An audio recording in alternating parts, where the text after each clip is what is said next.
Hello and welcome to Reason News. In a move that's left both sides of the aisle stunned, the Senate has just confirmed Robert F. Kennedy Jr. as the new Secretary of Health and Human Services under the Trump administration. Yes, you heard that right. The same RFK Jr., known for his controversial views on vaccines, is now in charge of America's health policies. The vote was tight, with several Republicans crossing party lines to oppose the nomination. But in the end, Kennedy squeaked through with a 51-49 majority. It would be a real honor for me to introduce Robert F. Kennedy Jr., take the oath of office and officially become our Secretary of Health and Human Services. Just as I promised last year, Bobby is going to lead a great national mission to make America healthy again. And he's going to do it. I think he's going to do things that will really make us very proud of this day. Like his father, Senator Robert F.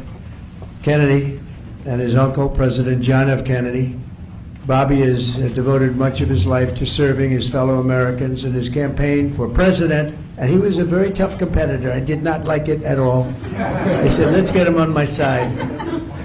But in his campaign for president in 2024, Bobby brought together a coalition of supporters across party lines, and he really worked very hard, and he had tremendous support, unbelievable support, and I think a lot of that support came my way when we decided to do a little merger, and it was really great, and it was very loyal, incredible people. They believe in him so strongly because he's a fierce advocate for the health of our children and for the values of free speech, democracy, and peace.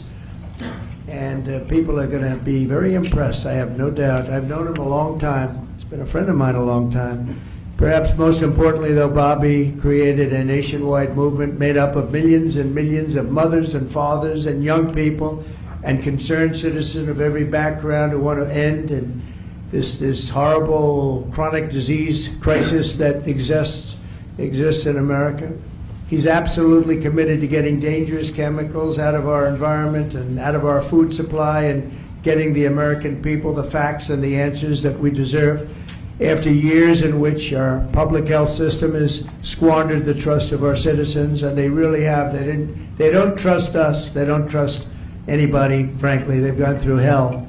There's no better person to lead our campaign of historic reforms and restore faith in American healthcare. Now let's rewind a bit. Kennedy has been a vocal critic of vaccine policies for years, even going as far as to compare mass vaccination to a Holocaust. His appointment has raised eyebrows and blood pressures across the medical community. The American Medical Association released a statement saying they're deeply concerned about the appointment, while Trump supporters are hailing it as a victory for medical freedom. Kennedy will oversee crucial agencies like the CDC, FDA, and NIH. The confirmation of Robert F. Kennedy Jr. as Health and Human Services Secretary marks a significant turning point in American health policy. It reflects the Trump administration's willingness to challenge established norms and embrace unconventional voices in key positions. As Kennedy takes the reins of this crucial department, the nation watches with a mix of anticipation and concern. Will his unorthodox views lead to groundbreaking reforms or potential public health risks? The coming months will be crucial in shaping the future of American healthcare. One thing is certain, the debate over public health vaccines and medical research is far from over. It's just entered a new, unpredictable chapter. Thank you for watching Reason News. Stay informed, stay curious, and stay updated.